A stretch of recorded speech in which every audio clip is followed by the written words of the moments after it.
Berkat selalu dimulai dari kehidupan pribadi, di mana kita menghidupi iman kita secara sengaja setiap hari dan menaklukkan keadaan kita.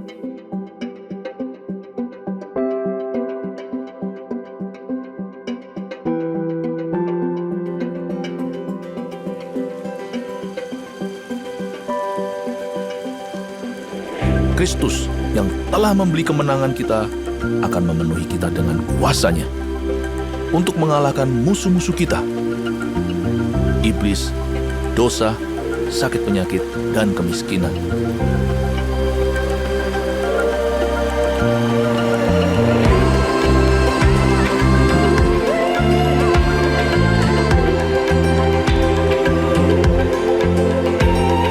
Dia akan membawa kekayaan bangsa-bangsa kepada kita, dan Injil akan diberitakan sampai ke ujung dunia karena kita.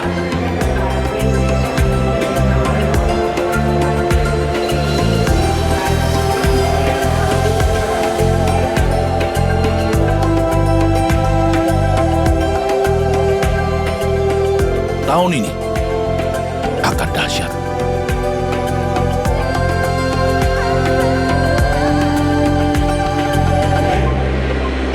Shalom jemaat Tuhan, sama-sama kita bangkit berdiri, kita memuji Tuhan kita yang hidup di tempat ini. Boleh katakan kiri kanannya Happy Sunday.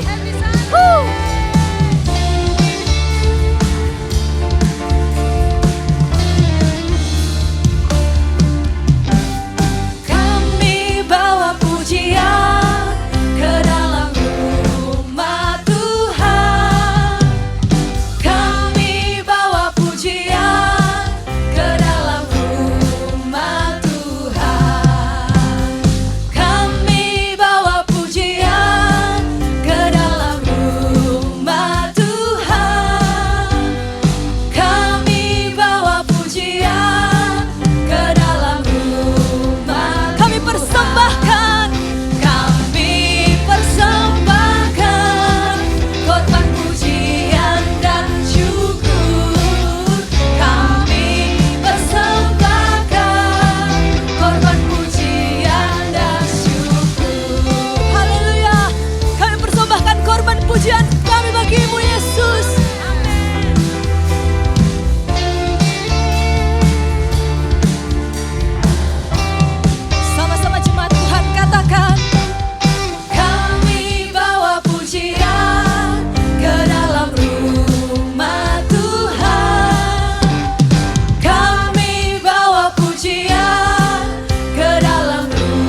kepada Tuhan, kasih setianya kekal selamanya. Masuk gerbangnya dengan hati bersyukur, halamannya dengan pujian. Bersyukurlah kepada Tuhan, kasih setianya. Sama-sama cuma Tuhan ikuti gerakan kita. Sorakan haleluya, bersukacita dengan nyanyian tarian. Masyurkan perbuatannya, sebab Tuhan baik sampai selama-lamanya. Amin. Yang percaya Allah kita Allah yang baik, katakan amin.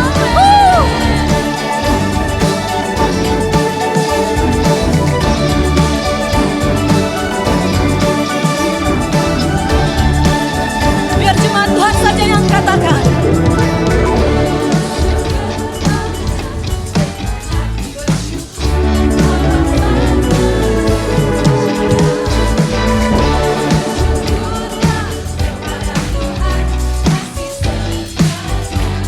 Semua serukan, sorakan haleluya, bersukacita dengan nyanyian tarian. Masyurkan perbuatannya, sebab Tuhan baik sampai selama-lamanya. Hey ho, hey ho, hey ho. Hey ho, hey ho, bersoraklah, haleluya, tinggikanlah, Yesus Tuhan, bersoraklah, haleluya, tinggikanlah, Yesus Tuhan. Lebih tinggi lagi katakan, bersoraklah, haleluya, tinggikanlah, Yesus Tuhan. Sorakan haleluya, bersukacita dengan nyanyian dan tarian. Masyurkan perbuatannya sampai selama-lamanya, sampai selama-lamanya. Hey ho, hey ho, hey ho. Hey ho, hey ho.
untuk jemaat. Sungguh kami bersyukur kami punya Allah yang setia dalam hidup kami Tuhan. Terima kasih Tuhan Yesus. Terima kasih ya Tuhan. Untuk berkat-Mu, rahmat-Mu dalam kehidupan kami. Kami naikkan ucapan syukur kami kepadamu. Sebab Engkau Allah yang setia. Engkau Allah yang mulia. Ku naikkan syukur padamu Yesus. Ku sembah sujud kepadamu Tuhan. Di hadapan tata kemuliaan-Mu, ku tinggikan, ku agungkan selamanya. Nyanyikan pujian ini, katakan ku naikkan syukur, ku naikkan syukur padamu Yesus. Ku sembah sujud kepadamu Tuhan. Di hadapan tata kemuliaan-Mu, ku tinggikan, ku agungkan selamanya. Dengan ucapan syukur, segala puji syukur bagimu, ku tinggikan nama-Mu selalu. Kemuliaan hanya bagimu. Terpujilah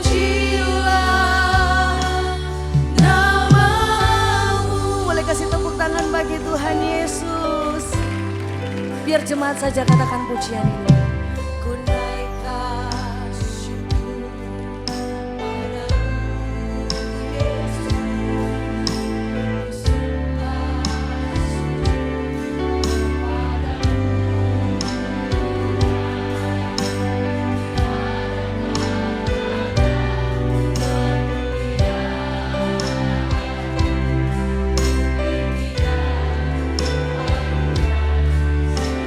Tetap jemaat, segala puji, segala puji syukur bagimu.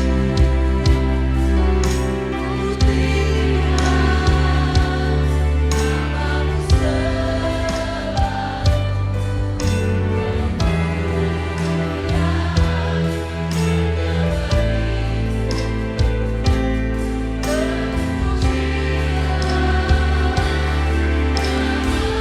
Segala puji, segala puji syukur bagimu. Ku tinggikan nama-Mu selalu. Kemuliaan hanya bagimu. Terpujilah nama-Mu lagi, segala puji, puji syukur bagimu. Kami naikkan pujian yang terbaik bagimu Tuhan. Oh, nama-Mu selalu. Kemuliaan hanya bagimu. Terpujilah nama-Mu. Mari saya undang kita bangkit berdiri bersama. Lebih tinggi lagi katakan, segala puji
kami mengasihi-Mu Tuhan.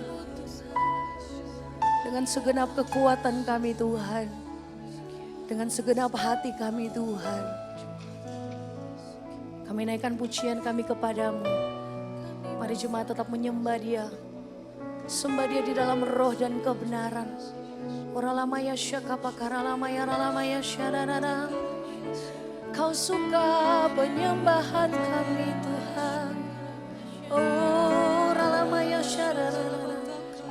Naikkan pujian yang terbaik.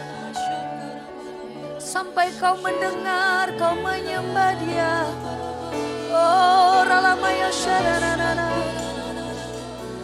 Kau ada di sini Tuhan.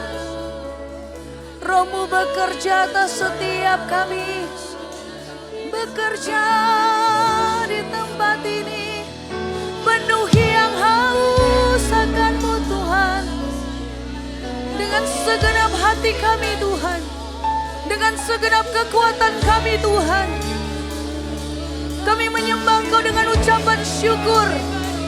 Terima kasih untuk setiap penyertaan-Mu Tuhan. Di penghujung tahun ini Tuhan, biar sungguh-sungguh kami semakin dekat dengan Engkau. Erat dengan kasih-Mu. Memandang wajah-Mu seumur hidupku. Hanya menyembah Yesus. Orialamaya syakaralamaya ralamaya syadadada. Kiralamaya syadada. Bawa kami mendekat, mendekat kepada kasih-Mu. Oh ralamaya syadada ralamaya ralamaya syadadada. Kiralamaya ralamaya syakaralamaya.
Jesus, thank you Tuhan.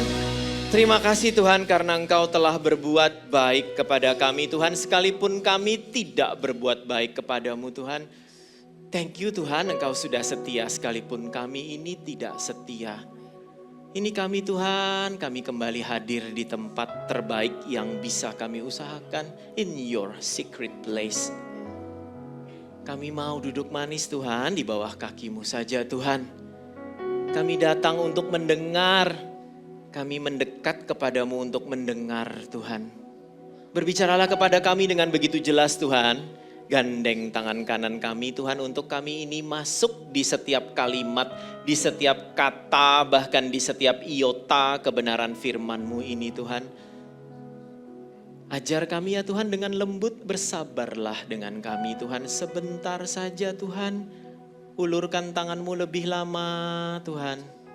Bersabarlah dengan kami ya Tuhan.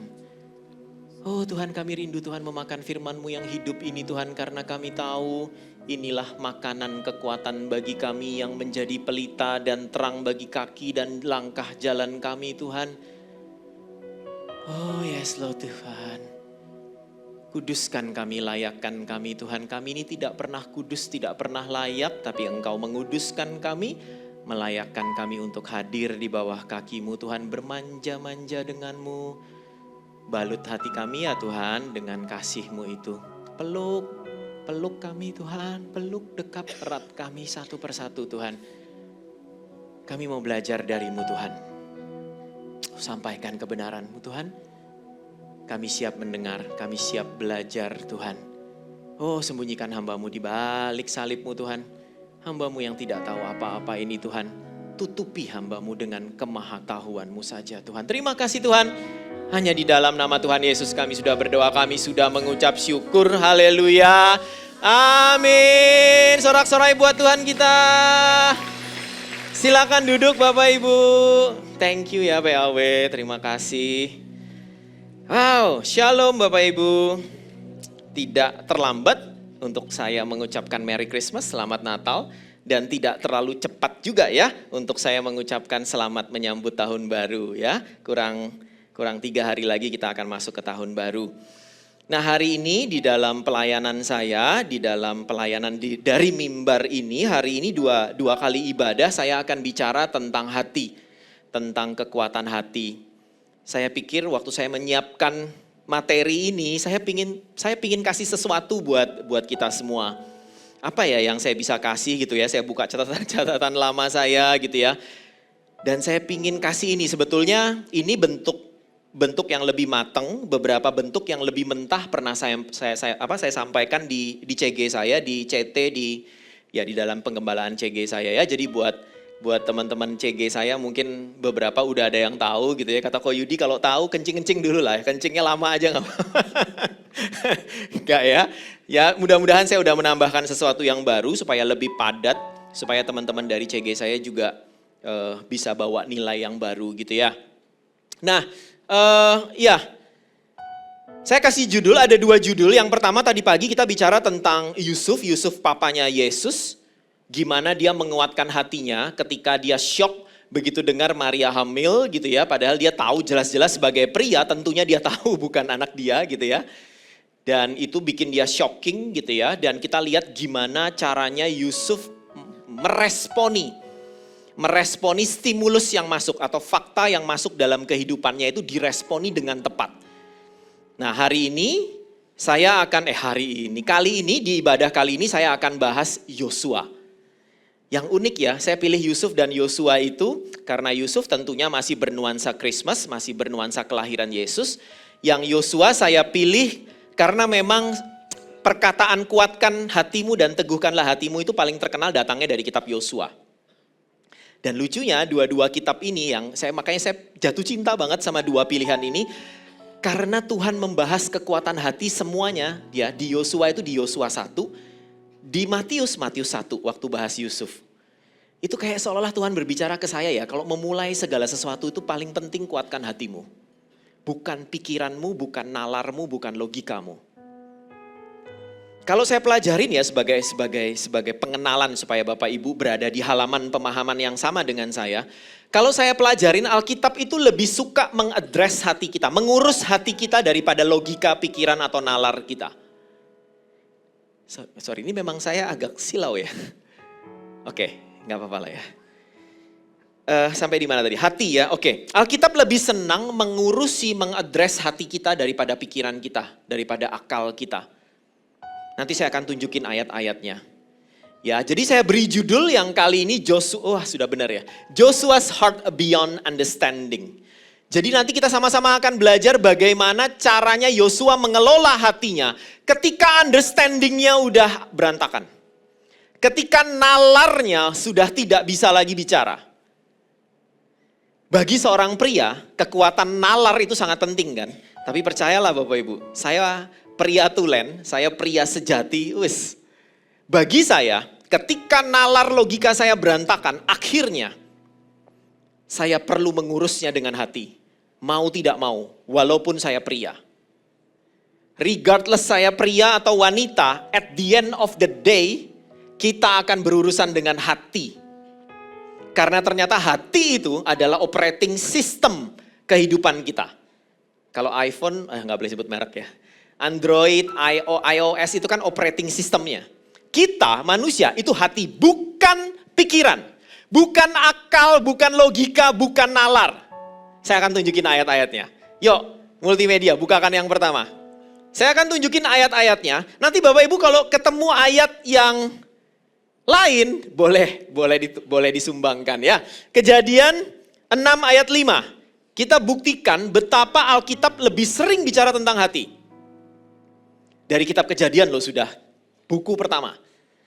Ketika dilihat Tuhan bahwa kejahatan manusia besar di bumi dan bahwa segala kecenderungan hatinya membuahkan kejahatan semata-mata. Yang dibahas adalah hati. Sejak kitab Kejadian. 2, di mana tadi saya bilang? Oh ini favorit ya, Amsal 4 ayat 23. Ini favorit banget. Jagalah hatimu dengan segala kewaspadaan karena dari situlah terpancar kehidupan. Lanjut. Yang ketiga apa yang saya siapkan? Yehezkiel 36 ayat 26. Yehezkiel 36 ayat 26. Kita juga bisa lihat. Kamu akan kuberikan hati yang baru dan roh yang baru di dalam batinmu dan aku akan menjauhkan dari tubuhmu hati yang keras. Dan kuberikan kepadamu hati yang taat. Saya cuma ketemu satu ayat yang cukup terkenal yang membahas akal. Itu di Roma, saya lupa tepatnya, Roma 12 something ya. Janganlah menjadi serupa dengan dunia ini tapi berubahlah oleh pembaharuan budimu. Itu logika, itu nalar, itu mind. Tapi sisanya saya kesulitan mencari. Yang sering saya temuin dalam saat teduh pribadi saya, hati. Dan saya sudah cek versi Inggrisnya pun King James Version selalu pakai heart. Jadi saya memastikan ini terjemahan salah apa enggak, benar semua heart. Yang paling jelas itu di Filipi, di slide saya aja. Kok Filipi sih? Efesus 4 ayat 17. Ini paling jelas banget. Hanya di ayat ini yang saya ketemu, Paulus membahas hati dan pikiran dalam satu ayat. Dan kita lihat mana menurut Paulus yang lebih penting, hati atau pikiran. Saya nggak bilang pikiran nggak penting ya Bapak Ibu. Jangan salah paham ya. Tapi nggak mau, berkali-kali firman bilang hati itu lebih penting. Pikiran penting kayak uang lah. Pikiran penting tapi bukan yang terpenting. Gitu ya. Ini, saya pakai bahasa Inggris karena bahasa Indonesianya agak jelimet. Jadi saya pakai King James Version aja lebih gampang. Having the understanding darken, jadi ketika understanding kita itu gelap, understanding itu mind, logika, jelas banget. Understanding itu nalar, logika, itu jelas banget. Ketika pemahaman otak, akal, nalar kita gelap, darken, menjadi gelap, being alienated from the life of God, menjadi jauh dari Tuhan. Alienated itu ingat aja alien. Alien itu kan makhluk asing. Ketika kita tuh pikiran menjadi gelap, menjadi jauh dari Tuhan, dan ignorance itu abai, cuek gitu ya. Itu ya that is in them because penyebabnya adalah blindness of their heart. Jadi ketika akal kita ini lumpuh pun kadang-kadang ya, sudah nggak bisa berpikir jelas lagi, Sudah nggak bisa, hey Christianity yang saya suka dari Christianity itu nggak main pokoknya loh. Semua kebenaran di Alkitab bisa dijelaskan secara historical facts, fakta sejarah. Bisa. Saya bisa menjelaskan tentang kebenaran Tuhan Yesus. Cerita Tuhan Yesus itu bukan once upon a time, hiduplah raja di negeri dongeng. No. Yesus jelas banget lahir di Bethlehem, besar di Nazaret, terbalik ya. Enggak lah, pokoknya begitulah. Mati di mana, dan semua jelas Yerusalem itu ada, Mesir itu ada. Semua fakta sejarah bisa dinalar. Tapi ketika nalar kita mulai gelap, nalar kita mulai sudah nggak bisa lagi membedakan mana yang benar dan mana yang salah, itu karena kebutaan hati kita. Jadi Christianity itu bisa dinalar, tapi tidak semuanya bisa dijawab. Tuhan itu kan sumber transformasi, bukan sumber informasi. Jadi jangan minta Tuhan menjawab semua pertanyaan kita secara logika. Sometimes kita akan digiring ke kuatkan hatimu. Untuk sesuatu yang tidak bisa lagi dinalar. Banyak banget ya kan, banyak hal yang tidak bisa dinalar. Kita ambil contoh-contoh gampang saja lah dalam kehidupan penggembalaan di gereja. Ketika kita tidak punya kemampuan menjadi CGL, ya, saya baru menaikkan beberapa CGL di dalam CG saya. Semua dari mereka tidak bisa menalar. Tidak punya kemampuan, tidak bisa. Tapi yang saya salut mereka punya hati. Mereka maju bukan karena semua keberatan dan kekhawatiran mereka berhasil saya dan istri address, berhasil kami tanganin, enggak. Mereka maju dalam kondisi permasalahannya pun belum kami selesaikan. Ketidakbisaannya belum kami bereskan, tapi mereka maju. Ketika nalar itu sudah, even jadi CGL itu sudah nggak bisa dinalar ya kadang-kadang ya. Saya dan istri juga punya pengalaman menjadi CGL dengan kondisi tidak mampu. Nggak bisa, kalau kita interview kerja itu semuanya kualifikasinya jelas, itu bisa dinalar. Oke, kamu bisa apa? Oh, bisa bahasa Inggris, bisa punya kemampuan analytical thinking, problem solving, oh bisa. Jadi CGL? No. Kadang hati kita yang perlu kita taruh di atas meja. Di atas mesbah Tuhan, bukan otak kita. Ya, kita akan ketemu dengan kondisi-kondisi seperti itu dan kita lihat nanti dari kejadian di Yosua juga. Yuk, sama-sama kita buka kitabnya dulu ya. Yosua 1 juga, ini menarik ya. Jadi Tuhan itu berbicara tentang menguatkan hati ke Yosua di Yosua 1, bicara ke Yusuf di Matius 1. Di Lukas 1 dan 2, enggak ada sih, Matius 1. Betapa pentingnya mengurus hati. Yuk. Enggak banyak, kita baca Yosua 1 ayat 6 sampai 9. Saya bacain buat Bapak Ibu, jangan mengantuk ya, nanti mengantuk saya panggil namanya. Semuanya siap? Yosua 1 ayat 6 sampai 9, pendek saja. Ini terkenal sekali statement ini ya.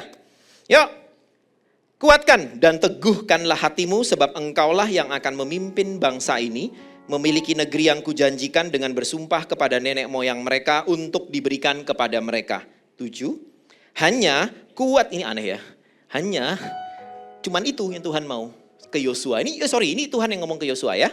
Hanya kuatkan dan teguhkanlah hatimu dengan sungguh-sungguh. Diingatkan kedua kali, pakai kata sungguh-sungguh kali ini.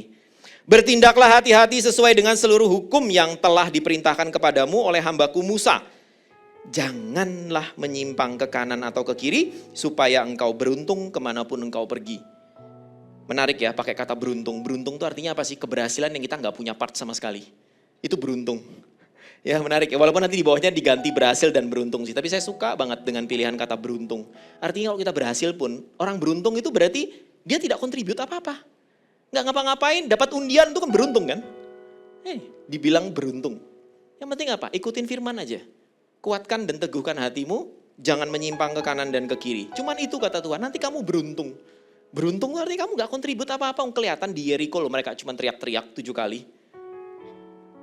Gak ada kontribut apa-apa. Ayat 8, mana tadi? Ya. Janganlah engkau lupa memperkatakan kitab Taurat ini, tetapi renungkanlah itu siang dan malam, supaya engkau bertindak hati-hati sesuai dengan segala yang tertulis di dalamnya. Sebab dengan demikian perjalananmu, nah ini ada berhasil dan engkau akan beruntung. Menarik ya, kata beruntungnya dipakai lagi. 9, terakhir. Aneh ya, tiba-tiba Tuhan ngomong lagi. Bukankah telah kukatakan kuatkan dan teguhkan hatimu? Ini kayak ada ayat yang hilang kan. Dia ngomong 2 kali kuatkan dan teguhkan hatimu ya. Ya, hanya itu, hanya kuatkan dan teguhkan hatimu. Loh, aku kan wis ngomong. Loh, apa sih ini? Ada sesuatu yang hilang nggak? Merasa nggak? Kok tiba-tiba Tuhan ngomong, bukankah? Loh, ada apa ini? Ada sesuatu yang penting pasti. Saya menduga nanti jadi poin ketiga saya nggak akan kasih bocoran dulu. Bukankah telah kuperintahkan kepadamu, kuatkan dan teguhkanlah hatimu, janganlah kecut dan tawar hati, sebab Tuhan Allahmu menyertai engkau kemanapun engkau pergi. Kita lihat slide saya dulu untuk kasih gambaran umum supaya konteksnya jelas tentang Yosua yang 3 poin itu 3 gambar. So nanti saya nggak akan jauh-jauh dari 3 poin ini Bapak Ibu ya. Yang pertama, Yosua itu kaget sekali ketika Musa mati dan diberi tugas oleh Musa untuk nomor 1 memimpin Israel. Memimpin Israel ke negeri yang Tuhan janjikan. Itu shock banget dia. Dan itu kata kuatkanlah hatimu dan teguhkan hatimu pertama kali muncul untuk poin ini. Jadi ketiga poin ini, itu adalah hal yang saya bahas di mana Tuhan berbicara ke Yosua, kuatkan dan teguhkan hatimu. Cuman 3 ini, yang lain lupakan dulu. Gitu ya. Yang kedua, bertindak hati-hati sesuai kitab Taurat.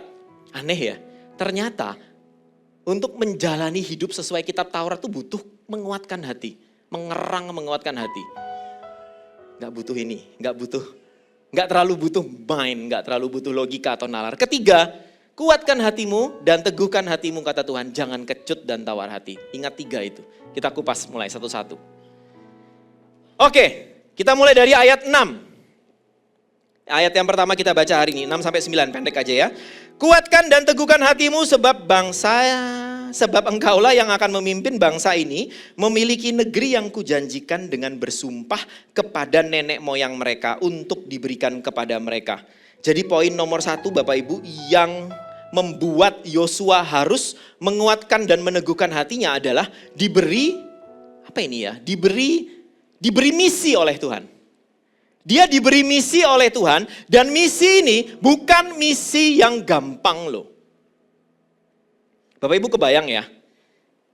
Kita bayangin deh Bapak Ibu, sama-sama ikut saya. Untuk membayangin ini kadang-kadang kita perlu mendramatisir. Kata Ko Yudi, drama itu perlu mendramatisir.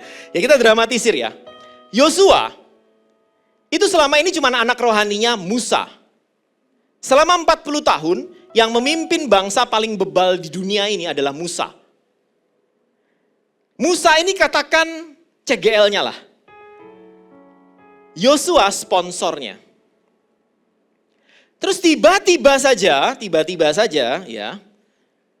mungkin nggak tiba-tiba juga sih, tapi bayangin dalam 40 tahun, terus tiba-tiba Musa meninggal dan Tuhan bilang, Musa, hambaku Musa sudah meninggal, maka engkaulah yang akan memimpin bangsa ini masuk ke negeri Kanaan, ke tanah Kanaan. Itu gak gampang loh Bapak Ibu, cara paling gampang merasakan itu ya Bapak Ibu. Bayangkan semua kalau hari ini atau besok dah, saya kasih bonus waktu besok, kita semua ditunjuk menggantikan Ko Yudi. Saya yakin semua kita nolak. Sesusah itu. Ini bangsa paling tegar tengkuk loh. Musa sendiri dikerjain sama mereka. Sampai Musa melakukan kesalahan kan yang memukul air dengan murka ya, dengan marah. Itu karena kebebalan bangsa ini. Bangsa ini paling sulit diatur. 400.000 orang, 600.000 ya kalau saya nggak salah. 600.000 mati semua. Harus menjadi orang baru masuk ke Kanaan karena semuanya bebal. Ya, bahkan Tuhan itu, catatan saya mana ya? Duh, kok nggak ada ya? Oh ya, Tuhan itu ternyata kalau kita baca di Perjanjian Lama ketika bangsa Israel itu ada di padang pasir, Tuhan itu mengeluarkan 613 perintah loh buat bangsa ini. 613 perintah dan Bapak Ibu bisa tebak berapa yang ditepatin? Hampir tidak ada. 613 perintah bagi 40 tahun saya sudah hitung, 1 bulan 1 perintah. 1 bulan 1 perintah buat Israel, saking bebalnya bangsa ini. Dan tiba-tiba Yosua disuruh memimpin bangsa ini. Bukan cuma itu Bapak Ibu, itu nomor 1. Berikutnya Yosua tahu banget, itu tadi yang pertama secara kepemimpinan. Yang kedua, Yosua tahu banget hal pertama yang ia harus hadapin apa? Sebelum Yeriko, Sungai Yordan. Gimana caranya menyeberangkan, kalau saya nggak salah nggak semua sih, 40.000 yang siap perang, yang diseberangkan duluan. Gimana caranya menyeberangkan 40.000 orang tanpa perahu, Kalau perahu kan nyiapin perahu berapa banyak? Nggak mungkin. Di Sungai Yordan yang kalau saya cek di Google, lebarnya karena dia meluap lagi pasang waktu zaman Yosua, itu 800 meter, hampir 1 kilo. Dan kedalamannya itu, saya lupa kedalamannya. Kalau saya nggak salah, 3-4 meter kedalaman Sungai Yordan tuh, pikirin. Gimana caranya nyebrangin bangsa 40.000 orang, 40.000 orang Bapak Ibu, satu-satu, nyebrang, ayo sini nyebrang oh. Ya berenang ya, kena arus, itu 800 meter loh, hampir 1 kilo loh. Loh jalan aja kita capek, ini berenang. Pertama, sudah ya, kepemimpinan susah, lewatin Sungai Yordan susah. Yang ketiga apa? Setelah dia naik setelah berhasil nyebrangin Sungai Yordan, Yeriko. Mereka sudah tahu bahkan harus mengirim pengintai dulu kan, Yeriko. Bapak Ibu tahu cerita Yeriko? Itu tebelnya temboknya aja Bapak Ibu, 6-7 meter. Tebelnya loh ya, bukan tingginya. Tebel temboknya lebih besar dari kamar saya itu. Tebelnya loh, 6-7 meter katanya. Coba bayangin memimpin orang sulit, melewatin sungai sulit, merubuhkan tembok sulit. Dan dikasih waktu persiapan kalau saya baca kalau nggak salah cuma 3 hari dari Tuhan menunjuk Yosua mengganti Musa sampai mereka bergerak. 3 hari. Only 3 days. Nggak down kah itu mental? Nggak amburadul kah ini logika? Mau pakai logika apa coba? Mau pakai nalar apa ngerjain itu? Nah itu belum apa-apa Bapak Ibu. Bapak Ibu kalau ikutin ceritanya Yosua ya, dia tuh sebetulnya nanti pekerjaan utamanya itu membagi tanah. Selesai nih sama Yeriko, bagi itu tanah ke berapa suku Israel? 12. Berapa suku yang perlu tanah? Ayo tahu nggak? No, bukan 12 karena Ruben, Gad dan setengah Manasye udah berhenti di seberang. Itu saya pernah bawain di khotbah juga ya. Mereka sudah dapat tanah duluan. Itu aneh ya, dan akhirnya bener kan sekarang sejarah membuktikan kalau buru-buru minta dapat tanah padahal itu bukan kehendak Tuhan. Hilang kan? Israel sudah nggak ada di sisi kanan Yordan. Yordan ya. Yang ada kan sekarang di kiri kan. Ya walaupun ribut sama itulah. Saya nggak bisa sebut nama. Ya. Jadi yang perlu dibawa itu kurangin 2,5. Berarti berapa? 9,5. 9,5 suku. Nanti 9,5 suku itu Bapak Ibu kalau baca ceritanya ya. Yosua nih makanya saya bilang kasihan. Itu tekanan darahnya pasti tinggi itu. Ngurusin orang itu. Nanti yang nggak rewel itu kalau nggak salah cuma 4 atau 5 suku. Termasuk Kaleb, karena Kaleb memang dari awal minta sama Tuhan pegunungan itu, Arba ya, Kiryat Arba, saya lupa lah namanya. Nggak rewel tuh, dia nggak rewel, dia sama Yosua nggak rewel lah, Kaleb sama Yosua. Ya bayangin dari 400.000, cuma 2 orang yang nggak bebal. Jadi sisanya 398.000 orang tuh bebal. Semuanya bebal. Ya, udah 2 nih. Nanti yang lain ini ribut Bapak Ibu, masalah tanah, ribut. Sampai diunda-undi itu masih ribut. Nanti yang ribut itu kalau saya nggak salah Bani Yusuf. Bani Yusuf tuh Bani yang besar karena dia Manasye dan Efraim, dua suku dijadiin satu. Dikasih tanah nih sama Yosua, undi udah kan, dapat nih. Ya kok cuma 1 sih, 1 slot. Saya nggak ngerti itu 1 apa ya, tapi mungkin 1 slot. 1 slot ya kan kurang dong Yos. Kurang Yos, kami ini kan banyak. Loh ya kamu kalau mau kata Yosua, buka tanah sebelahnya itu loh. Yang ada orang, saya lupa nama sukunya apa itu. Ya kan ada orang itu, gila gak? Mereka tuh sudah dikasih Tuhan tanah itu ya, gak mau garap loh. Maunya tuh tanah yang kosong, udah matang tinggal bawa badan, plung masuk udah. Yang ada suku lainnya gak mau. Bani Yusuf itu, kalau saya gak salah ya, saya lupa ingat, udahlah. Ya, kurang lebih begitu cerewetnya mereka itu. Gak mau. Susah itu Yos, kamu jangan sembarangan, susah gimana kata Yosua, bangsamu tuh banyak. Itu tapi ada kereta perang saya ingat. Bani Yusuf tuh bilang mereka tuh punya kereta perang itu zaman dulu tuh kayak tank. Tank itu persenjataan perang paling ditakuti. Ada itu loh. Lah katanya Yosua, lah terus gimana? Tahu nggak kalau saya nggak salah ya, nanti dibaca itu. Malah dia nyuruh Isakar, suku Isakar aja. Lah kata Yosua Isakar kan sedikit jumlahnya. Waduh susah. Kalau di CG, itu kayak itu loh. Kalau kayak kita mau memutuskan mau beli makanan apa, sumbangan berapa, ributnya minta ampun. Di CG saya berkali-kali itu jadi sumber konflik. Loh cuman ngurus makanan loh. Mereka ini ngurus tanah untuk hidup sampai sekarang. Mulai dari zaman dulu sampai sekarang. Kan masih sampai sekarang kan Israel di situ. Kita ini di CG ngurus makanan mau nyumbang berapa aja ribut kan. Kok enggak ya? Cuma CG saya ya. Berkali-kali istri saya tuh harus menengahin. Aduh, yang satu mau yang mahalan dong, yang satu mau jangan dong. Itu cuma ngurus itu loh. Bayangin ngurus bangsa. Anak CG saya tuh walaupun gitu baik-baik. Ini orang-orang bebal. Bayang gak? Semua itu Bapak Ibu dikasih dalam 3 hari. Kok ambil. Tuhan bilang ambil kerjain. Dalam 3 hari. Kok saya nggak salah cuma 3 hari kok. Nanti kalau kita baca ini ke bawah ya. 3 hari kemudian setelah Tuhan ngomong ini mereka bergerak. Menyeberangi sungai Yordan kan yang pertama. Jadi sudah orangnya sulit nyeberangin sungai Yordan. Tembus Yeriko bagi tanah. Dan semua itu dia lihat Musa. Kakak seperguruannya. CGL-nya gagal. Susah. Nomor 1 Bapak Ibu.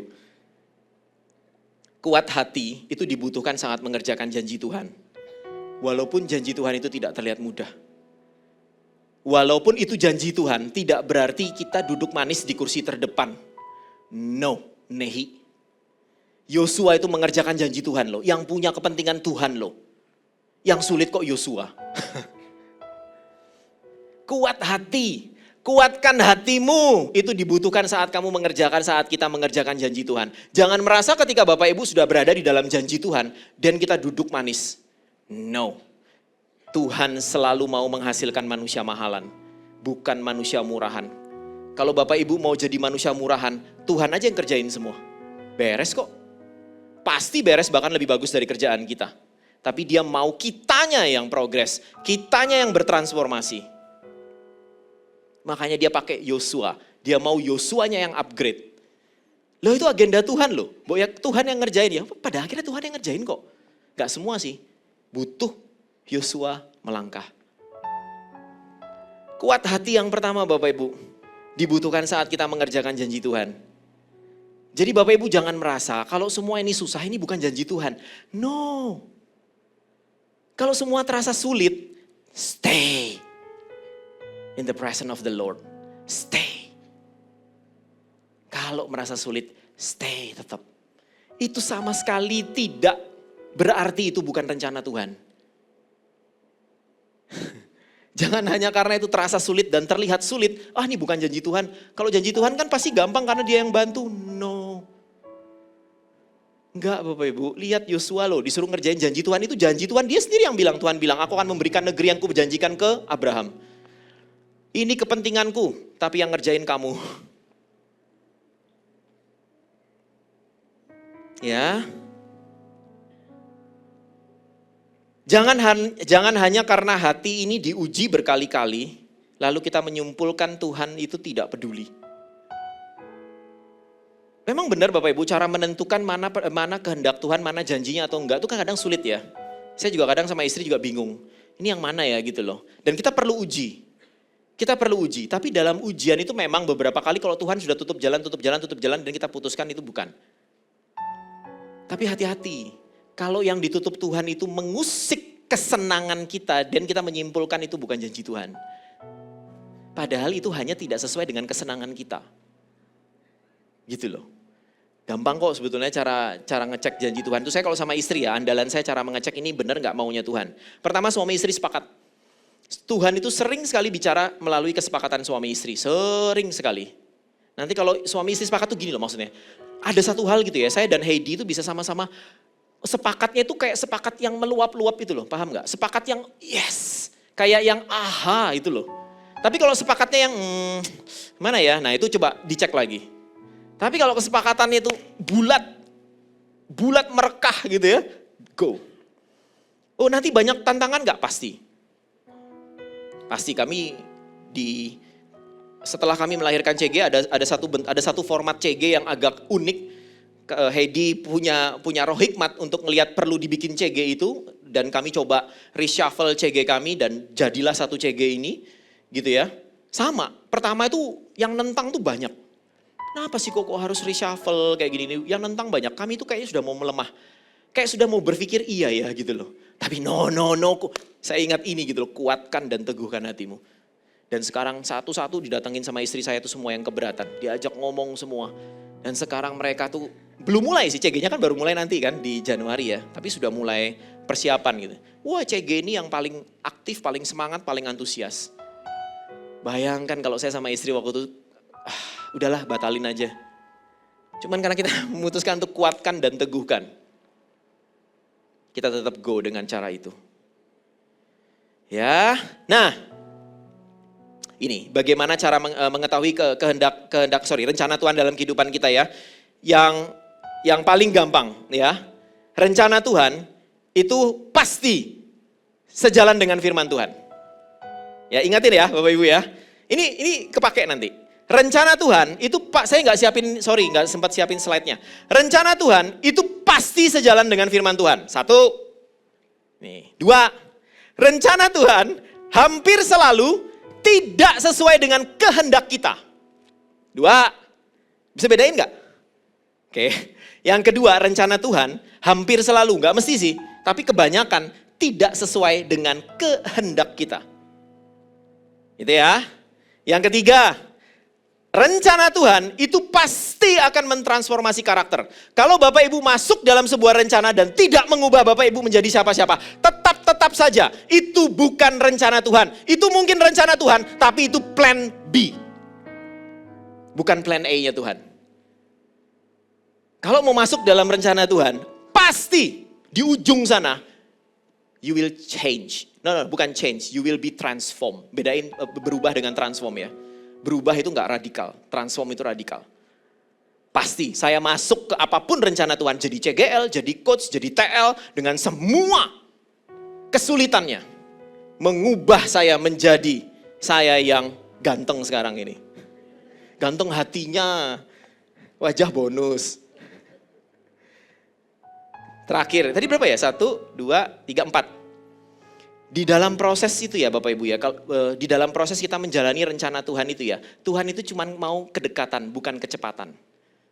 Dah, kalau Bapak Ibu ngerasa deket sama dia gitu ya, bukan rasa kerasaan ya, itu biasanya rencana Tuhan.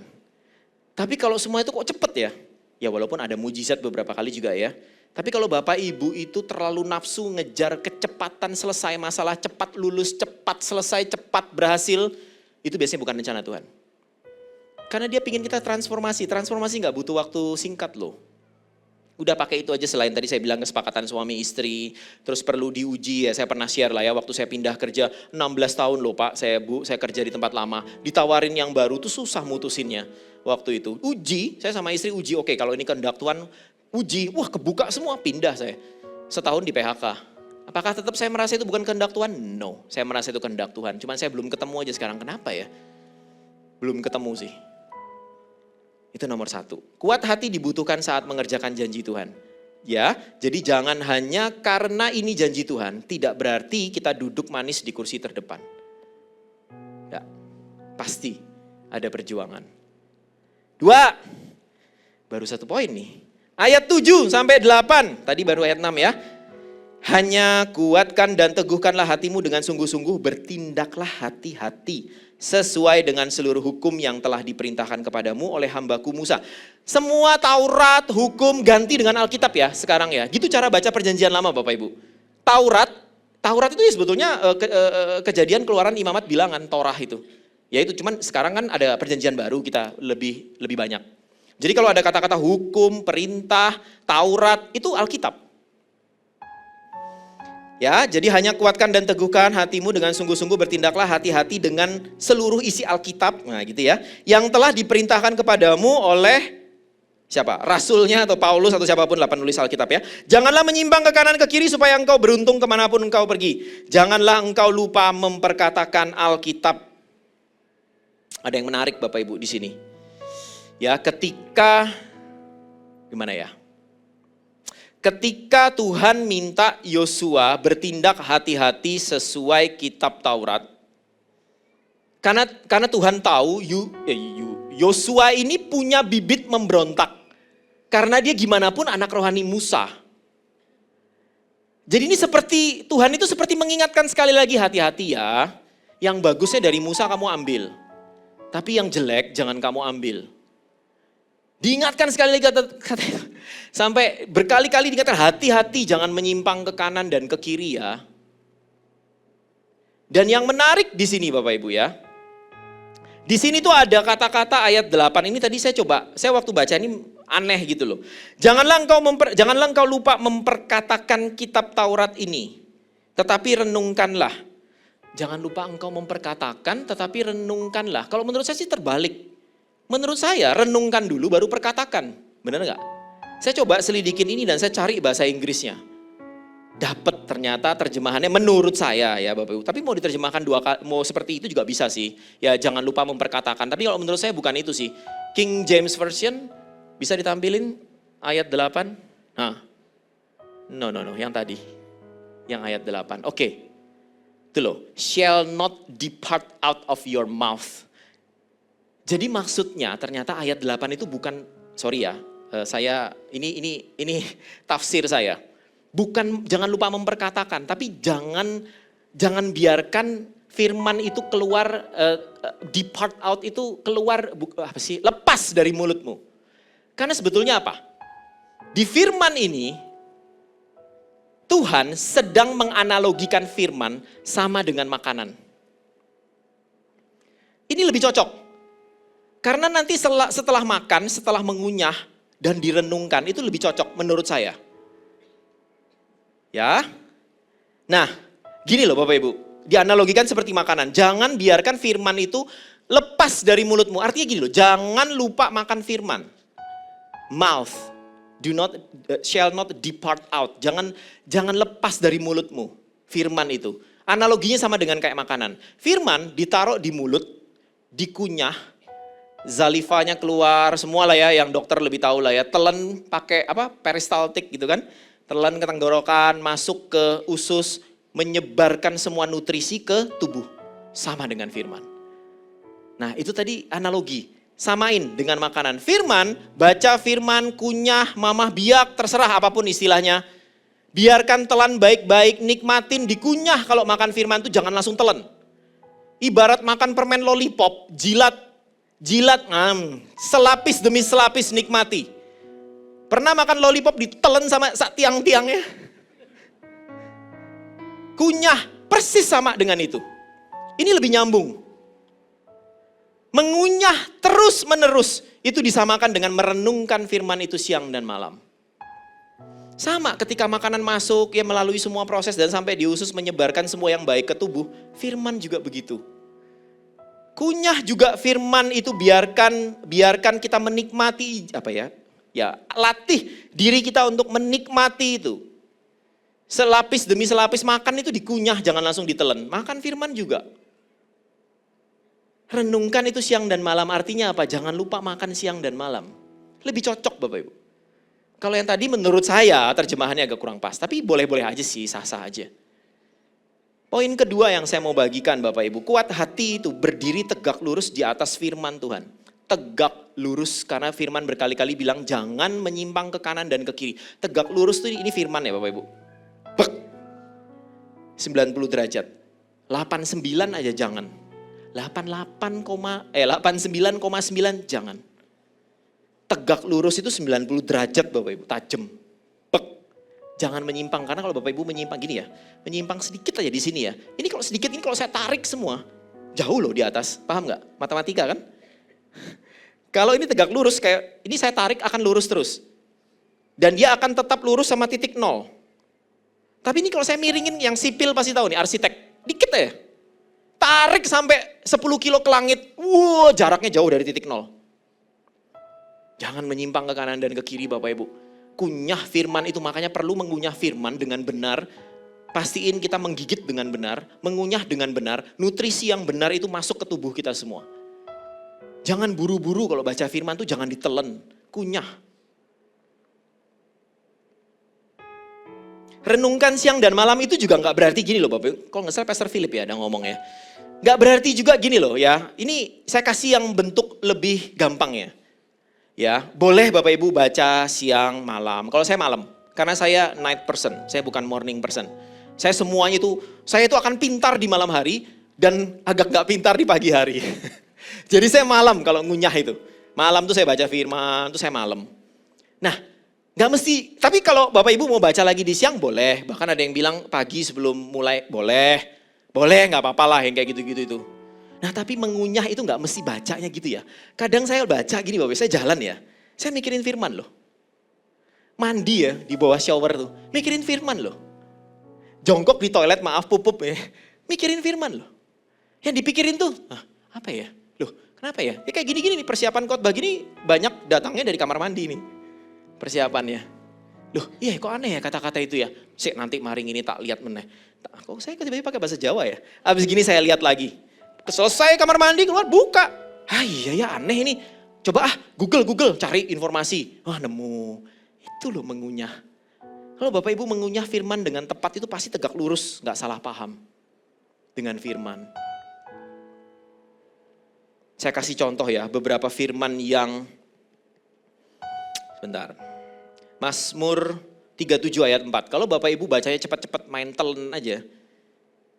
37 ayat 4 ya. Ini sering Oh iya betul. Ya baca ini ya, ini saya pernah bawain juga di khotbah, masih ingat timeline Tuhan ya. Bergembiralah karena Tuhan, maka ia akan memberikan kepadamu apa yang diinginkan hatimu. Yes! Ya kan? Pokoknya kalau aku bisa bergembira karena Tuhan, dia akan berikan semua yang aku inginkan, hatiku inginkan. Bapak Ibu, baca ayat sebelumnya. Naik, ayat 3. Percayalah kepada Tuhan, lakukan yang baik, diam di negeri, setia. Ini timeline Tuhan, saya pernah bawain kan. Timeline Tuhan, cara kerja Tuhan itu pertama kita harus percaya sama Tuhan, terus mulai lakukan, habis lakukan diam, habis diam disuruh setia, habis itu berikutnya gembira, baru kita menginginkan apapun dan Tuhan akan kasih. Karena kalau kita sudah ngelewatin dari ayat 3 dan 4 tadi mulai percaya, lakukan, diam, setia, gembira, gak mungkin hatimu ingin kawin lagi. Gak mungkin. Gak mungkin hatimu ingin korupsi. Gak mungkin. Nah tapi orang suka ngutip yang ini, ada lagi. Aduh mana catatan saya ya. Jangan ya. Yohanes 15 ayat 7. Yohanes 15 ayat 7. Lanjut. Oh iya cukup ini aja. Nah ini suka dipotong sama orang Kristen. Ya. Kita cuma ambil dari mintalah itu loh. Mintalah apa saja yang kamu kehendaki, kamu akan menerimanya. Yes! Firman bilang kok, minta apa saja. Baca depannya. Jangan telan aja gitu loh. Tuh, jangan kamu, jangan. Jikalau kamu tinggal di dalam aku, firmanku tinggal di dalam kamu. Bahasa Inggrisnya, if you abide in me and I abide in you. Abide, tinggal di dalam firman, merendam di firman. Merendamkan diri dalam firman, gak mungkin keluar keinginan yang aneh-aneh. Gak mungkin. Ya jadi tolong Bapak Ibu kita bisa belajar untuk memakan firman, ingat lollipop lah. Dijilat pelan-pelan sampai mengecil. Jangan ditelan sak batang-batangnya. Nanti jadi salah semua, kita gak tegak lurus lagi di atas kebenaran firman Tuhan. Salah pemahamannya. Gak sesulit itu. Gak sesulit itu Bapak Ibu. Kalau ada pertanyaan itu gunanya CG. Enggak semua loh pengertian ini kita harus kerjain sendiri. Enggak cukup waktu kita selak kiamat. Kadang-kadang kita butuh pemahaman dari orang lain untuk mempercepat pemahaman kita. Pengenalan akan Tuhan, bukan penguasaan ya. Tuhan yang nguasain kita, bukan kita yang nguasain firman-Nya. Tanya ke CG. Tanya ke JKL. JKL enggak tahu, naik ke atasnya ke coach. Naik ke TL, naik ke Ko Yudi, naik ke Ko Philip. Kalau Ko Philip enggak tahu berarti pertanyaanmu gak penting, kata Ko Yudi. Pertanyaanmu tuh gak penting. Bercanda. Itu caranya Bapak Ibu. Saya kasih tips beberapa cara ya, yang bisa dipakai untuk mencerna firman dengan benar. Saya pakai cara ini sering sekali dan saya nggak selalu pakai cara ini. Yang pertama itu pasti konteks. Pastilah Bapak Ibu. Kalau Bapak Ibu sekarang CGL, leader, saya mau ajak Bapak Ibu kalau bikin sharing, renungan, satu konteks aja. Satu skop cari mau 2 poin, 3 poin, 4 poin, 5 poin, tapi jangan keluar. Walaupun cara apa sih, ada cara, saya lupa namanya, cara kita bikin, cara kita menerjemahkan Alkitab, cara kita membaca Alkitab tuh ada bisa pakai poin-poin dari banyak Alkitab tuh boleh. Tapi saran saya Bapak Ibu akan melihat dari sudut pandang yang lebih pas kalau nggak keluar dari konteks. Saya selalu ngikut Pastor Philip ya. Pastor Philip coba lihat, dia nggak pernah comot poin dari kitab mana, poin kedua dari kitab mana, poin 3 dari kitab mana. Boleh sih boleh, saya nggak apa-apa, itu nggak apa-apa. Tapi kalau Bapak Ibu mau paham konteksnya, Satu konteks, saya kan selalu begitu. Saya mengikuti cara Pastor Philip. Dari pertama kali saya khotbah, berapa? 3-4 tahun yang lalu. Saya tidak pernah, hati ini tergoda sih. Kadang kalau capek gitu ya, dapat tugas khotbah tiba-tiba. Rasanya pingin comot paling gampang. Paling gampang comot dari sini Amsal. Paling banyak kan Amsal tuh. Amsal, Mazmur, jadi 3 poin. Enggak, saya nggak mau. Selalu konteks, kupas jadi 3, 4, 5 terserah. Itu akan membantu Bapak Ibu. Itu pemahaman kita duduk tegak lurus di atas kebenaran firman. Nggak akan melencang-melencong. Itu yang konteks. Yang kedua, mana tadi catatan saya? Oh iya, kata atau bahasa. Tapi ini karena ini ekspertis saya ya. Bapak Ibu kalau punya ekspertis lain silahkan. Karena saya memang background saya ada di sastra, jadi saya sangat suka menggunakan pendekatan kata atau bahasa. Coba telitilah dengan kata, jangan telen. Contoh, segala perkara dapat kutanggung di dalam Dia yang memberi kekuatan kepadaku. Kenapa pakai segala? Kok nggak pakai semua? Itu bagus loh bahasa Indonesia itu. Kok nggak semua perkara dapat kutanggung? Kok pakai segala? Why? Segala dan semua dari ilmu bahasa itu berbeda. Semua itu banyak, tapi satu jenis. Semua manusia bisa.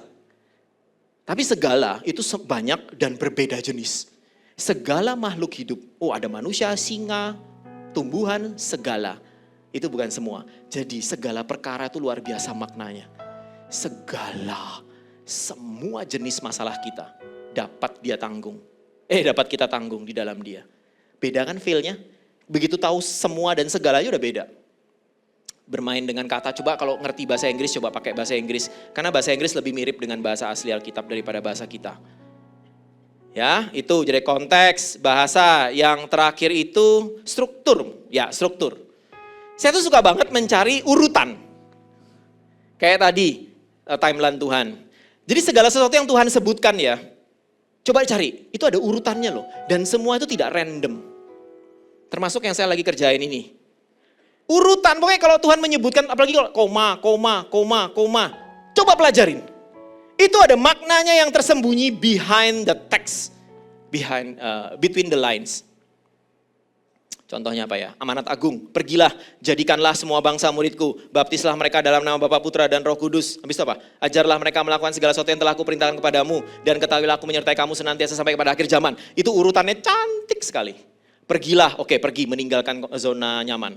Jadikan semua bangsa muridku. Oh oke, aku membuat orang kenal Yesus, mengajak orang untuk convert, mengajak orang untuk terima Yesus. Setelah itu apa? Baptislah. Urutan itu aja udah luar biasa Bapak Ibu. Makanya di GMS kita selalu begitu terima Yesus, baptis dulu. Enggak, bukan mengajar dulu, baptis baru ajarlah mereka. Cantik kan? Baptis dulu baru nanti dia menjalani kehidupannya, jatuh bangun gak apa-apa. Kebanyakan orang takut dibaptis karena takut buat dosa lagi. Lu gak apa-apa. Karena begitu terima Yesus, amanat agung bilang baptis dulu. Nanti baru belajar kehidupan Yesus. Nah kan urutannya cakep kan? Wah banyak Bapak Ibu baca Kejadian waktu saya pernah bawain juga ya tentang penciptaan. Bapak Ibu kalau lihat ya hari pertama, hari kedua, hari ketiga Tuhan itu menciptakan tempat. Hari pertama nyiptain langit bumi, 2 cakrawala, 3 darat. Benar gak ya? Ya. 4, 5, 6 itu isi. Dari situ aja kita dapat makna loh. Bapak Ibu kalau mau dapat isi, siapin tempat. Mau dapat jemaat lebih banyak kayak Yudi CB lakukan, siapkan kursinya. Kapasitasnya disiapkan dulu. Loh itu dari sejak Kejadian Tuhan sudah punya pola seperti itu loh. Jadi kalau kita mau nyiapin, Bapak Ibu mau apa sekarang? Mau gaji tinggi, kapasitasnya ada nggak? Siapin dulu kemampuannya, kapasitasnya baru Tuhan kasih. Cantik kan? Itu struktur. Nah udah terserah Bapak Ibu mau pakai pendekatan apa? Konteks, bahasa, atau struktur. Saya selalu pakai 3 itu, pasti nggak jauh-jauh dari itu. Wah itu kaya banget, langsung dapat banyak. Bisa berpoin-poin itu dapatnya. Itu 2. Kuat hati, berdiri tegak lurus di atas firman ya Bapak Ibu. Tegak lurus. Pastiin kita memahami firman dengan benar juga. Ya. Ketiga, ayat 9 ini tadi yang saya bilang. Apa tadi ya? Ayat 9, oh ya ada kata bukankah. Hah? Aneh kan ini saya menggunakan bahasa. Kenapa kata bukankah ini muncul tiba-tiba? Menurut saya Bapak Ibu ya. Ini impresi yang saya dapat ya. Ini tuh seperti gini loh. Waktu Tuhan nyuruh Yosua kuatkan dan teguhkanmu ya pertama kali. Terus yang kedua kali, Yosua tuh dalam hatinya mulai goyang. Dia mulai goyah. Ini Tuhan aku ini disuruh nerobos Yeriko, bekalnya cuman menaati firman. Gak nyambung ini, kayak mirip kayak tadi pagi saya juga udah bawain ini ya. Hatinya mulai goyah, terus Tuhan kayak nyindir dia langsung. Nah kan aku sudah bilang kuatkan dan teguhkan hatimu. Paham gak Bapak Ibu? Jadi ingat juga ya, di yang ketiga tuh Tuhan, aku sudah bilang, nah kan bukankah. Jadi ingat Bapak Ibu, nanti kalau dalam perjalanan panjang kita menguatkan hati dan hati mulai melemah dan pingin meninggalkan semuanya itu, ingat ayat ini, bukankah telah kuingatkan. Sindir aja diri sendiri dengan halus, bukankah. Ya kan? Artinya apa? Tuhan tahu kok sudah kita bakal lemah. Dia tahu kok. Dia tahu kok kita selemah apa. Makanya dia bilang kuatkan dan teguhkan hatimu, jangan kecut dan tawar hati. Kebanyakan dari kita Bapak Ibu mulai kecut dan tawar hati ketika terlalu lama menunggu jawaban, gak ada jawaban. Mulai kecut dan tawar hati. Sama seperti Musa, sama seperti Yosua. Kita perlu menyiapkan itu Bapak Ibu. Kuatkan dan teguhkan. Bapak Ibu tahu bedanya kuatkan dan teguhkan? Nah saya main lagi bahasa. Gini loh impresi yang saya dapat Bapak Ibu. Kuatkan dan teguhkan. Kuatkan itu ketika kita pertama kali ketemu masalah. Ketemu masalah misalnya apa ya. Maaf ya. Didiagnosa, maaf dokter bilang dari hasil diagnosa Bapak Ibu ada kanker. Itu kuat. Pertama kali menerima, apa itu? Menerima masalah. Itu kuat, kuatkan hatimu, kuat. Bedanya sama teguh apa? Perjalanan panjang orang sakit kanker itu perlu teguh. Karena berita buruk seperti itu akan datang berulang-ulang. Mami saya kanker. Cancer survivor, sekarang udah lumayan lah. Mami saya lagi menunggu masa 10 tahun katanya kan, kalau nggak keluar lagi aman. Saya tahu, mami saya itu begitu, saya aja waktu ditelepon, kuat, itu kuat. Nah, nggak selesai sampai di situ Bapak Ibu, perjalanan itu akan panjang, tahunan loh kanker itu. Ada aja berita itu nanti inilah dokter bilang itulah, bilang inilah. Berkali-kali itu teguhkan. Jadi jangan cuman kuatkan, habis gitu besok bubar. Itu cuman kuat, teguhkan. Punyai nafas maraton bersama dengan Tuhan. Nafas yang panjang bukan sprint. Itu bedanya kuatkan dan teguhkan. Dan itu hanya diomongin ke Yosua. Karena di Salomo gak terlalu panjang kejadian perlu menguatkan hati. Di Paulus, oh ya tadi saya belum cerita ya. Di Alkitab cuma ada 3 tokoh yang penerima perkataan kuatkan hati. Salomo, Yosua, dan Paulus. Yang lain semua gak panjang. Paulus gak berapa lama habis itu dihukum penggal, dihukum mati. Si Salomo gak berapa lama juga Tuhan masuk ke bait kudus terus dia, macam-macam lah Salomo ya. Yosua ini panjang perjalanannya. Sampai bangsa itu menempati semua tanah. Itu dia benar-benar perlu menguatkan dan meneguhkan. Belajar Bapak Ibu, menguatkan dan meneguhkan. Bersama-sama kalau yang sudah punya suami istri itu perlu sekali gandengan tangan. Menguatkan itu perlu sekali. Kata-kata yang sederhana tapi menguatkan dari istri atau suami itu meneguhkan untuk jangka panjang. Waktu saya menghadapi masalah titik terendah itu ya, saya pernah bagikan juga itu. Itu perkataan penghiburan dari istri itu penting banget buat saya. Dan saya menghibur istri itu juga penting banget walaupun dia mentalnya lebih kuat dari saya sih. Tapi dia kalimat asal dia ngomong yang baik aja itu ya, itu menguatkan, meneguhkan. Itu meneguhkan dan itu tahunan. Perjalanannya bisa tahunan. Makanya perlu kuatkan dan teguhkan. Saya rangkum ya Bapak Ibu, PAW boleh naik ke atas panggung yuk. Ada 3 poin yang saya sampaikan hari ini Bapak Ibu tentang kuat hati. Yang pertama, kuat hati dibutuhkan bahkan saat mengerjakan janji Tuhan. Jangan berpikir hanya karena itu janji Tuhan, Tuhan punya kepentingan lalu kita duduk-duduk manis. No, perlu nguatkin hati. Tapi ingat di ujung sana upahnya, kita akan menjadi orang yang kita sendiri gak kenal loh. Dan ini maksudnya baik ya, konotasinya positif ya. Kedua, kuat hati itu berdiri tegak lurus di atas firman.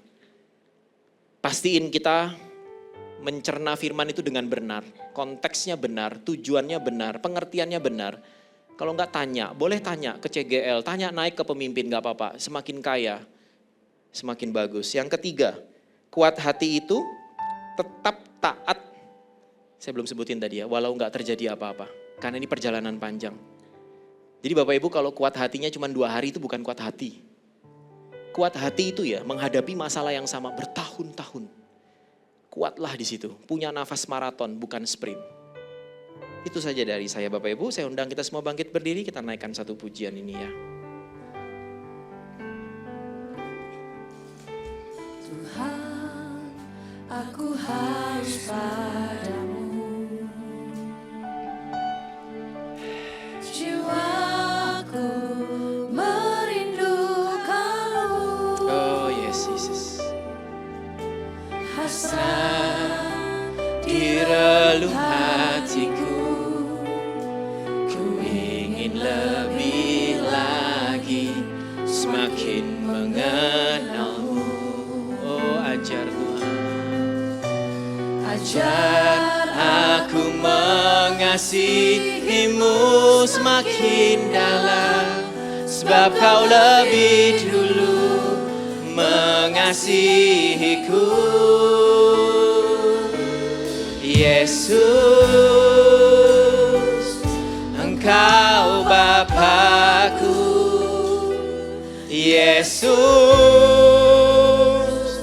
aku milik-Mu.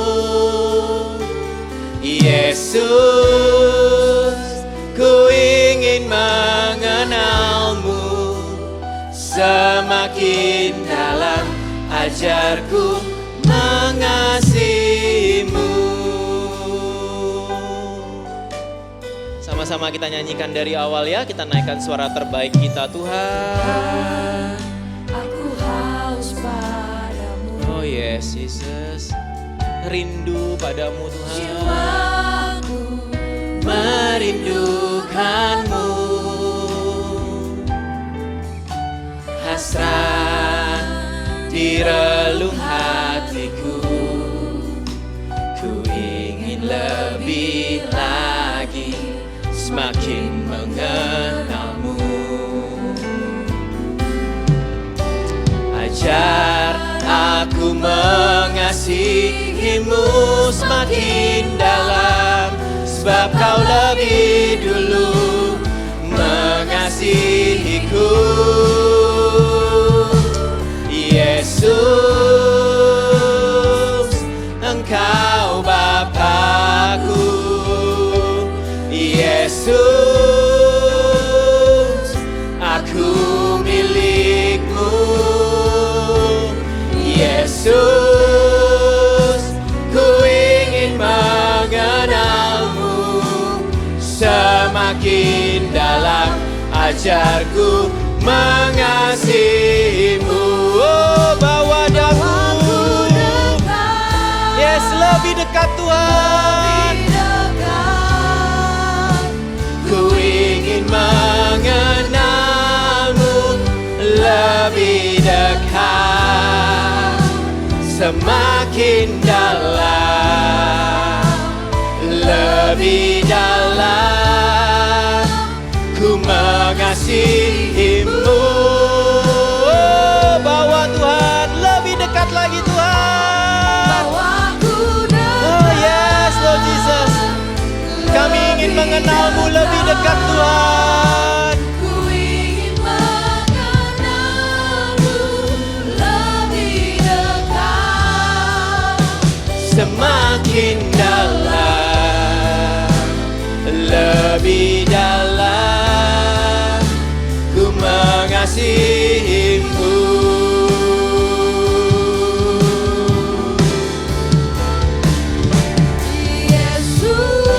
Yesus, Engkau Bapa-Ku.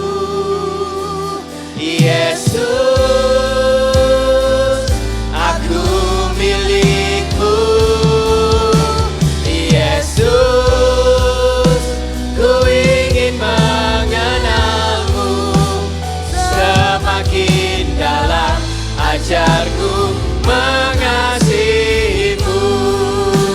semakin dalam, Ajarku mengasihimu semakin dalam, ajarku mengasihimu. Yes, Jesus. Ajar kami ini Tuhan, hari lepas hari kami hanya semakin dekat kepadamu Tuhan.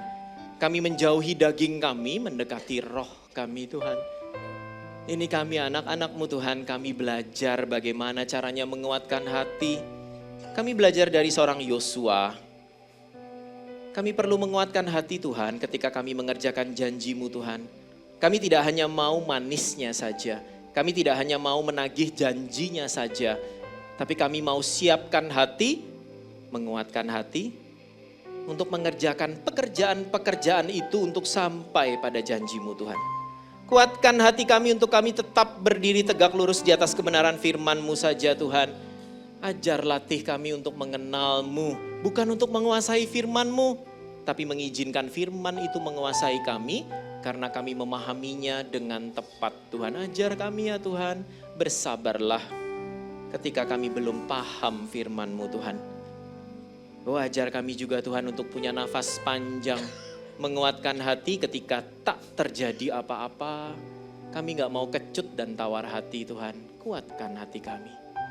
Oh jemaat yang dikasihi Tuhan, saya rindu berdoa buat Bapak Ibu di tempat ini yang hatinya lemah, yang merasa segala sesuatunya kalut, tidak bisa lagi dinalar oleh logika, masalah finansial, kesehatan atau apapun itu Bapak Ibu. Bapak Ibu merasa sudah lelah. Sudah gak punya lagi kekuatan untuk menguatkan hati karena tidak ada alasan lagi untuk menguatkan hati. Bapak Ibu boleh angkat tangan Bapak Ibu di tempat, saya akan berdiri dari tempat ini. Bapak Ibu boleh angkat tangannya Bapak Ibu yang mengalami hati yang lemah, yang butuh dikuatkan. Oh yes, puji Tuhan. Angkat tanganmu tinggi-tinggi, kita sedang mencari Tuhan di tempat yang maha tinggi. Oh yes, ya Allah Bapak ya Tuhan Yesus, lihatlah tangan-tangan yang terangkat tinggi ini Tuhan. Hati mereka mulai lemah Tuhan, hati mereka mulai kecut dan tawar Tuhan. Lihatlah mereka dengan segala kerendahan hati sudah mengangkat tangannya Tuhan. Urapan yang baru, yang segar turun atas hamba-Mu ini Tuhan. Jemaat-Mu yang mengangkat tangan ini Tuhan. Mereka mengaku mereka membutuhkan bantuan. Mereka mengaku mereka perlu menguatkan hati, tapi mereka tak tahu caranya gimana Tuhan. Oh firman-Mu Tuhan akan menjadi kekuatan bagi mereka Tuhan. Komunitas-Mu, gereja-Mu akan menjadi pendamping untuk mereka menguatkan hatinya Tuhan. Kuatkan hati mereka Tuhan, urapan yang baru, yang segar, yang spesifik khusus buat hati mereka akan turun atas setiap hamba-Mu yang mengangkat tangan ini Tuhan. Kuatkan hati mereka Tuhan, Engkau sudah menang, Engkau sudah mengalahkan maut, Engkau sudah mengalahkan segala masalah mereka Tuhan. Kami tidak sedang mengusahakan kemenangan karena Engkau sudah menang Tuhan. Kami hanya mengulang-ulang kemenangan-Mu Tuhan. Oh di dalam nama Tuhan Yesus Kristus kami sudah berdoa, kami sudah mengucap syukur, haleluya, amin. Engkau Bapakku, Yesus, aku milik-Mu. Yesus, ku ingin mengenal-Mu semakin dalam, ajarku boleh gak lebih tinggi lagi. Oh, oh, oh. Yesus, Engkau Bapakku. Yesus, aku milik-Mu. Oh Yesus, ku ingin mengenal-Mu semakin dalam, ajarku mengasihi-Mu semakin dalam, semakin dalam, ajarku mengasihi-Mu semakin dalam, ajarku mengasihi-Mu. Haleluya. Haleluya. Tuhan terima kasih buat firman-Mu supaya kami boleh menguatkan hati kami untuk kami boleh berjalan di dalam iman dan pengharapan. Bukan sekedar pernyataan iman tapi ada sebuah tindakan iman untuk kami berjalan bersama dengan Engkau menuju kemenangan hidup karena Tuhan ditinggikan. Terima kasih untuk firman-Mu. Kami serahkan semua kehidupan kami dalam tangan Allah. Di dalam nama Yesus yang diberkati Tuhan. Katakan sama-sama. Amin. Beri tepuk tangan dulu buat Allah yang besar. Haleluya, silakan duduk Bapak Ibu Saudara sekalian. Puji Tuhan. Pagi hari ini boleh nggak saya berkenalan pada saudara-saudara yang baru pertama kali hadir di GMS Balikpapan. Bisa angkat tangannya yang pertama kali hadir pagi ini ada mana itu? Oh ada satu ya, Kak Glet. Oh ada satu di situ, ada dua di sana, ada berapa lagi? Oh, ada tiga di situ.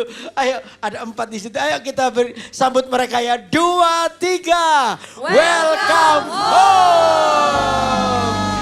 Senang sekali bisa bersama dengan saudara yang baru pertama kali hadir. Senang sekali kalau minggu-minggu depan bisa berada bersama dengan kami dalam ibadah ini. Ya, kita bisa menikmati hadirat Tuhan. Di GMS ada 5 kali ibadah, jam 8:30 pagi, jam 11 seperti hari ini, lalu 1:30, jam 4 dan 6:30 malam. Bisa datang bersama-sama di tempat ini untuk menikmati hadirat Tuhan. Lalu yang kedua, Connect Group. Tadi sudah banyak disinggung oleh Pak Ray. Untuk kita ini bisa ikut bersama-sama, ini adalah keluarga rohani buat kita.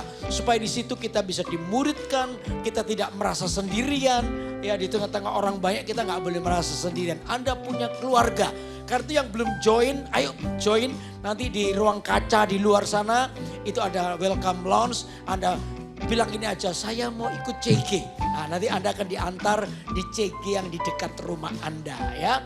Lalu berikutnya ada baptisan air. Hari ini ada baptisan air. Saudara yang belum baptis, ayo ikut Tuhan, jangan separuh-separuh. Ambil keputusan, saya mau dibaptis ya. Hari ini ada, jangan takut dengan baju karena gereja telah menyediakannya buat Anda. Lalu berikutnya juga ada tim doa kami yang siap mendoakan Anda. Apapun pergumulan Anda nanti di luar sana, datangi mereka, tim doa kami minta didoakan. Saya percaya mujizat Tuhan masih terjadi sampai hari ini. Lalu berikutnya ibadah tutup tahun. Hari Rabu nanti ini minggu depan ini tanggal 31 jam 10 malam. Di tempat ini saya mengundang Anda untuk hadir di sini, tapi jangan datang jam 10 ya. Saya takut pengalaman tanggal 24 Desember kemarin ada yang datang tepat waktu loh, padahal udah duduknya sudah di luar ya. Jadi saya dorong Anda untuk datang lebih pagi jam 8:30, jam 9 ya. Pilih tempat yang paling tepat di sini bersama dengan keluarga. Tenang dulu, gak usah banyak ngomong, banyak berdoa dan saya percaya berkat Tuhan akan ada dalam hidup Anda. Amin.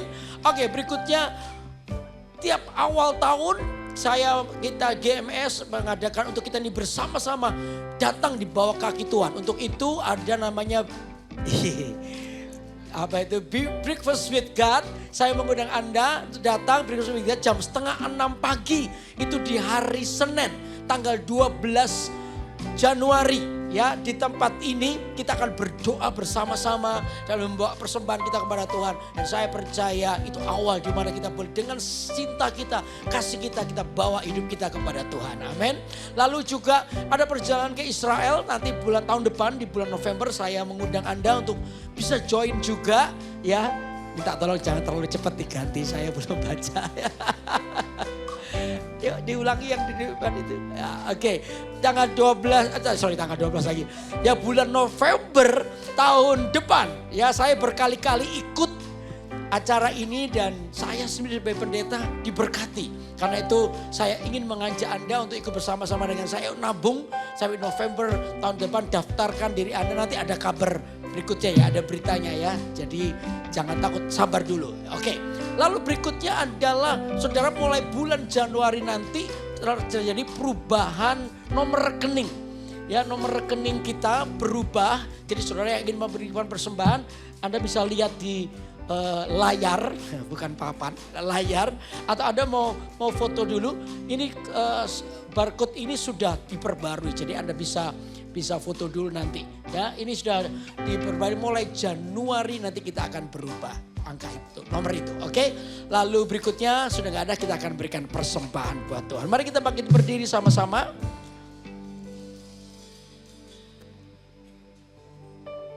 Ayo kita berdoa buat persembahan. Tuhan Yesus, terima kasih. Hari ini kami bersyukur untuk berkat Tuhan.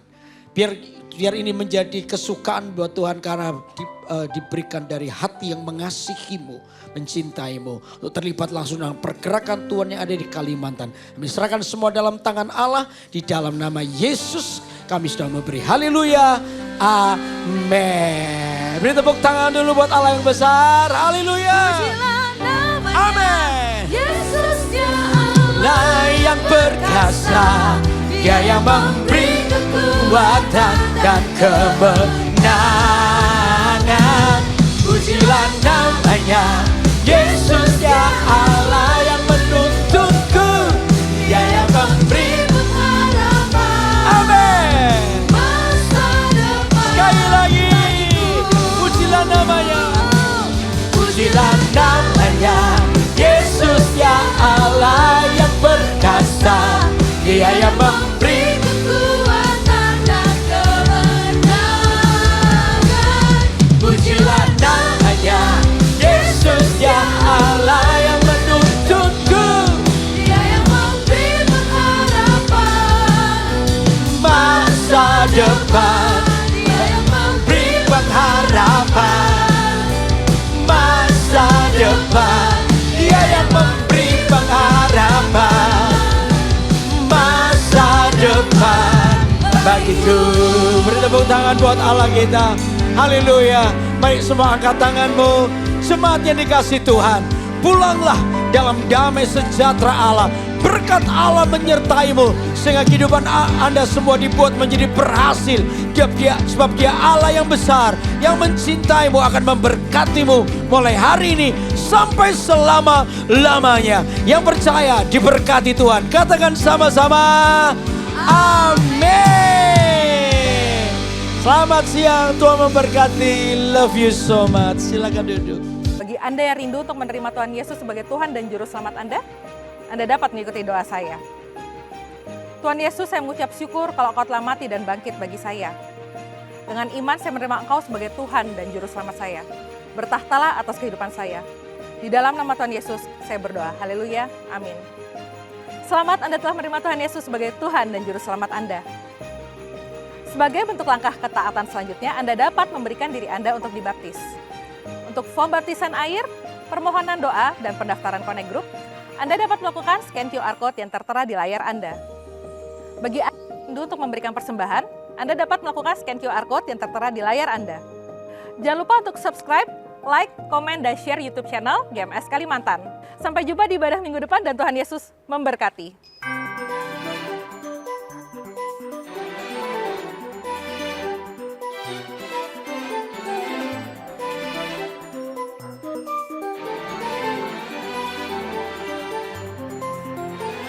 Dengarlah dan lihatlah, berita keselamatan bergema bagi umat manusia.